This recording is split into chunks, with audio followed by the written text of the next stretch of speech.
ये साथियों, अभी हम देखेंगे अगला क्वेश्चन। जितने भी क्वेश्चंस आप देख रहे हैं सारे के सारे क्वेश्चंस कॉम्पिटिटिव एग्ज़ाम के दृष्टिकोण से इम्पॉर्टेंट है। तो अगला क्वेश्चन हमने लिया है बड़ा ब्रैकेट 7 छोटा ब्रैकेट 64 की घात 1/3 प्लस 27 की घात 1/3 छोटा ब्रैकेट बंद उसकी घात 3 और बड़ा ब्रैकेट बंद उसकी घात 1/4। इसको हमको हल करना है। तो इसके लिए हम क्वेश्चन को लेकर चलते हैं। बड़ा ब्रैकेट 7 छोटा ब्रैकेट 64 की घात 1/3 प्लस 27 की घात 1/3 छोटा ब्रैकेट बंद उसकी घात 3 पूरे की घात 1/4 बड़े ब्रैकेट की घात 1/4 है। तो सबसे पहले हम यहाँ जो 64 है और यहाँ जो 27 है, पहले इन दोनों को हम देख लेते हैं। पहले छोटे ब्रैकेट को यहाँ पे सॉल्व करते हैं। तो इसको हम आगे बढ़ाते हैं 7। अब यहाँ पे हम छोटे ब्रैकेट का यूज़ करेंगे। इसके लिए जो छोटा ब्रैकेट है इसको मंझला ब्रैकेट बना लेते हैं। अभी कोई दिक्कत नहीं है। 64 को हम लिख सकते हैं 4 की घात 3। 4 का जब 3 बार गुणा करते हैं तो होता है 64 और पहले से घात है 1/3 तो इसकी घात आ जाएगी 1/3 प्लस 27 को हम क्या लिख सकते हैं 3 की घात 3। 3 का जब 3 बार गुणा करते हैं तो वो 27 होता है और पहले से घात है 1/3। ये मंझला कोष्ठक, जो छोटा कोष्ठक था उसी को हमने मंझला कोष्ठक बनाया है। अब उसकी घात 3 थी और बड़े कोष्ठक की घात 1/4 है। अब इसके आगे हल करते हैं। यहाँ पर घात की घात है तो एक फार्मूला होता है घात की घात का, जैसे a की घात m पूरे की घात n बराबर घातों का गुणा होता है m × n। वैसे यहाँ पर घात की घात है तो इन दोनों का गुणा होगा। तो इसको हम लिखेंगे 7 मंझला ब्रैकेट 4 की घात 3 गुणा 1/3, यानी घातों का गुणा हो रहा है। प्लस का चिन्ह है, 3 की घात 3 है पहले से गुणा 1/3।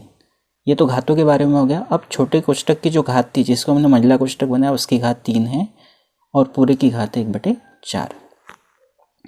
अभी हम क्या करें, सिर्फ जो 64 और 27 था उसी को सॉल्व करते जा रहे हैं। अब यह गुणा है, ऊपर 3 है नीचे 3 है तो ये कैंसिल हो जाएगा। वैसे यहाँ पर भी 3 से 3 कैंसिल हो जाएगा। गुणा में संख्या कैंसिल हो सकती है, 3 ऊपर है ये 3 नीचे, तो इसको आगे बढ़ाएंगे तो क्या आएगा 7। अब यहाँ 4 है, 4 की घात यहाँ पे 1 बचेगी, 4 की घात 1 मतलब 4 ही होगा और प्लस 3 की घात 1 मतलब 3 ही होगा। तो हमारे पास बचा है 4 + 3 और इसकी घात 3 है और बड़े ब्रैकेट की घात है 1/4। उसके बाद इसको आगे बढ़ाते हैं तो यहाँ पे आएगा 7, ये होगा 4 और 3 7, तो इसको ब्रैकेट बना लेते हैं। अब ये जो मंझला ब्रैकेट है इसको हमने बना लिया छोटा ब्रैकेट और इसकी घात 3 है तो इसको लिखते हैं 3 और पूरे की घात है 1/4। अब यहाँ थोड़ा ध्यान से आपको समझना पड़ेगा। यहाँ पे कोई चिन्ह नहीं, मतलब गुणा का चिन्ह है और 7 की घात कुछ नहीं है मतलब 1 है। तो यहाँ एक फार्मूला हम लगाएंगे a की घात m × a की घात n, मतलब अगर आधार समान हो और गुणा हो तो घातांकों का योग होता है, यानी m + n होगा। वैसे यहाँ पर भी, यहाँ आधार है 7, यहाँ पर भी आधार 7 है, मतलब आधार समान है और गुणा है, तब आधार को एक ही बार लिखेंगे और घातांक जो है इसको जोड़ेंगे। तो यह होगा 1 + 3 और बड़े ब्रैकेट की घात है 1/4। इस तरह से होगा। अब आपका आंसर लगभग मिलने वाला है।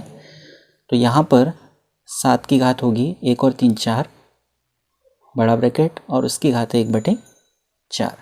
अब फिर से वही बात, यहाँ पर घात है 7 की घात 4 और उसकी घात 1/4 है। तो जो घातें होती है उनका आपस में गुणा होता है। जैसे अभी आपको फार्मूला बताया था ये वाला, a की घात m पूरे की घात n, तो m × n हुआ था। वैसे ही यहाँ पर घातों का आपस में गुणा होगा। 7 की घात 4 गुणा 1/4, 4 से 4 होगा कैंसिल, तो बराबर बचेगा 7 की घात 1 और 7 की घात 1 का मतलब कितना होगा 7 होगा। तो इस तरह से हमारा जो फाइनल आंसर आया है वो आया है 7।